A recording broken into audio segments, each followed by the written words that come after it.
warahmatullahi wabarakatuh. Perkenalkan, nama saya Giovan Lado dengan NIM 123140068 dari mata kuliah pengelolaan web. Pada video ini saya akan menjelaskan literasi 1 dari tugas besar kami, yaitu terkait dengan tutorial backend untuk aplikasi marketplace properti menggunakan Python Pyramid dan juga PostgreSQL.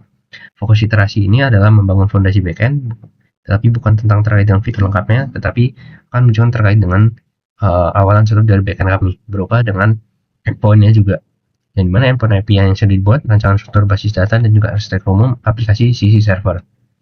Pertama itu adalah terdapat default PY, yang dimana di sini terdapat beberapa metode. Yang pertama ada method get yang sebenarnya sebagai help desk untuk memastikan server tersebut berjalan, yang mana jika diakses akan mengembalikan sebuah pesan, yaitu message API real state iterasi 1 statusnya sukses.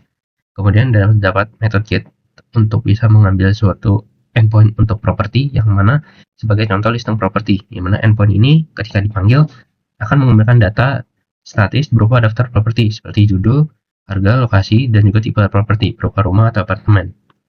Untuk iterasi satu ini saya sengaja menggunakan data statis, di mana bukan dari database, yang mana akan fokusin terhadap setup dari backend tersebut, bukan dari secara keseluruhan. Apabila sudah berhasil terkait dengan setup backend-nya, maka akan diganti dengan database asli dari Postgre. Selanjutnya itu terdapat dari struktur basis datanya. Di sini terdapat beberapa, sebelumnya meski belum terhubung ke database, saya sudah merancang struktur basis data yang sesuai dengan fitur aplikasi, di mana terdapat dua entitas utama, yaitu user, terdapat kolom ID, email, password hash, name, dan juga role. Di mana role ini terdapat role buyer dan juga agent, di mana defaultnya akan dimasukkan ke dalam buyer sesuai kebutuhan fitur autentikasi dua peran. Selanjutnya itu terdapat entitas properti yang terdapat kolom ID, title, description, price, property type, location, bedrooms, area, agen ID, dan juga agen. Di mana satu agen bisa memiliki banyak properti, sedangkan pembeli tidak memiliki properti, tapi nantinya bisa menyimpan ke favorit atau mengirim ke inquiry. Selanjutnya ini akan saya demonstrasikan terkait dengan endpoint-nya. Sebelumnya juga saya sudah meran dari kodenya tersebut. Di sini terdapat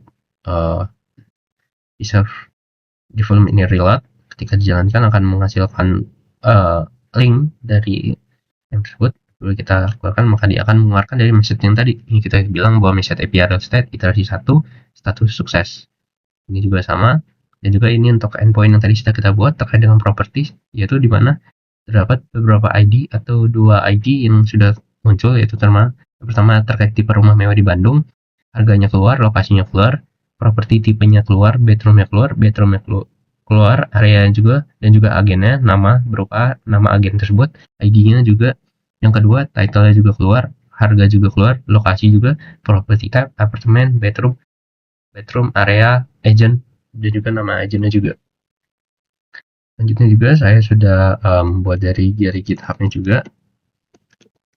Apabila bisa kita sekarang bahwasannya ini juga sudah terhubung dengan repository dari untuk backend juga tersebut.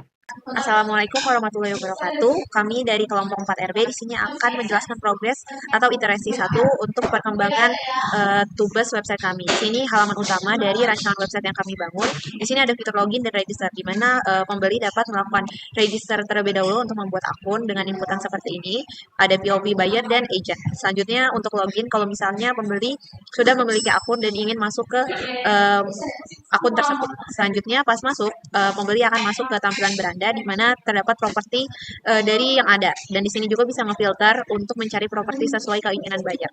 Selanjutnya ini jika diklik view details akan menampilkan gambar dan detail dari properti tersebut. Di sini dapat ada fitur add to favorite. Jadi kalau misalnya kita mau mengecek, bisa ada tampilan properti yang udah kita favoritkan. Selanjutnya di sini ada fitur chat agent, di mana di sini kita bisa nanya-nanya lah terkait properti yang ingin kita beli ataupun kita sewa. Selanjutnya di sini kita juga dapat melihat profil dari agent yang ingin kita beli, dan ada fitur compare di mana kita bisa melihat perbandingan dari properti yang ingin kita bandingkan. Oke, selanjutnya untuk bagian agent, di sini untuk loginnya itu sama seperti tampilan pada buyer, dan di sini ada 3 fitur yaitu dashboard, my property, sama setting, dan di sini juga bisa menambahkan properti dan fitur logout. Nah, jadi pada halaman dashboard ini terdapat tampilan seperti ini, dan ini adalah requested chat di mana buyer ini tertarik untuk properti tersebut. Jadi kalau misalnya kita klik view di sini, dia akan langsung menampilkan halaman chat dengan pembeli yang tertarik tadi. Lalu selanjutnya yaitu bagian My Properties menampilkan halaman seperti ini, dan ini properti yang udah di-upload ini bisa diedit, dan tampilan edit propertinya adalah seperti ini. Lalu selanjutnya kita bisa juga menambahkan properti yang ingin ditambahkan, dan tampilannya seperti ini. Oke, dan yang terakhir ini adalah fitur settings. Di fitur setting ini untuk mengubah password dan isi yang ingin diubah. Sekian progres dari rancangan website yang kami bangun. Selanjutnya kita masuk ke bagian front end-nya. Di bagian front end ini kami mengembangkan produk ini menggunakan React.js dan Vite untuk performa yang optimal serta Tailwind CSS untuk styling cepat dan responsifnya. Nah, selanjutnya kita masuk ke bagian kodenya. Oke, kita selanjutnya masuk bagian kode di front end. Di bagian ini terdapat beberapa halaman, itu ada halaman register, halaman login, halaman listing, halaman home, halaman favorit, edit property, detail, compare, chat.js. Nah, selanjutnya mungkin kita langsung masuk ke tampilan website saja.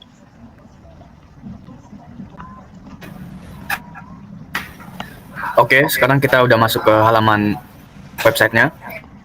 Langsung saja, di sini kita bisa melakukan register atau mendaftar. Di sini kita bisa mendaftar sebagai buyer ataupun agent dengan ketentuan kayak nama, email, password, dan nomor handphone. Lalu setelah kita melakukan register, kita bisa melakukan login. Nah, di halaman login ini kita hanya memasukkan email dan password yang sudah kita buat.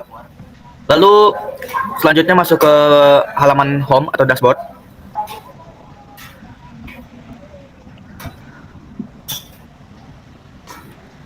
Nah, di halaman home sama dashboard ini, home atau dashboard ini, kita dapat melihat apa aja yang properti apa saja yang sedang naik daun atau ini. Terus kita juga bisa melihat browse by kategori. Nah, di sini kita bisa melihat properti apa yang kita mau, apakah rumah ataupun apartemen. Lalu selanjutnya masuk ke fitur for buy ataupun for rent, atau bisa kita sebut sebagai fitur listing di website kami. Nah, setelah udah masuk ke website ini, kita bisa mencari properti apa yang kita mau, kayak dengan kriteria seperti misalnya minimum harganya, terus maksimal harga yang kita mau, terus properti tipe seperti apa, terus jumlah kamar mandi atau kamar tidur berapa. Terus langsung masuk ke, jika kita udah cocok nih misal dengan satu properti, kita bisa melihat view details. Ini halaman view detailsnya. Selanjutnya halaman selanjutnya bisa dijelaskan oleh teman saya. Untuk di halaman view detail ini menampilkan seperti tampilan ruang tamu, kamar tidur, kamar mandi, dan lain-lainnya. Di sini juga terdapat penjelasan kayak terdapat beberapa sih kamar mandinya, tempat tidurnya, dan luas bangunannya. Nah, selanjutnya kita juga bisa melakukan komunikasi lewat chat dengan agent. Nah, di sini nantinya pembeli akan melakukan komunikasi melalui chat. Nah, untuk sekarang ini datanya masih dummy. Selanjutnya kita juga ada fitur untuk membandingkan kedua rumah.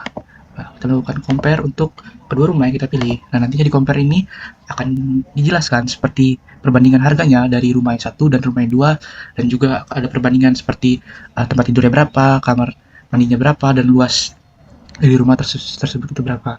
Nah, mungkin itu saja perkembangan progres iterasi 1 dari bagian front end.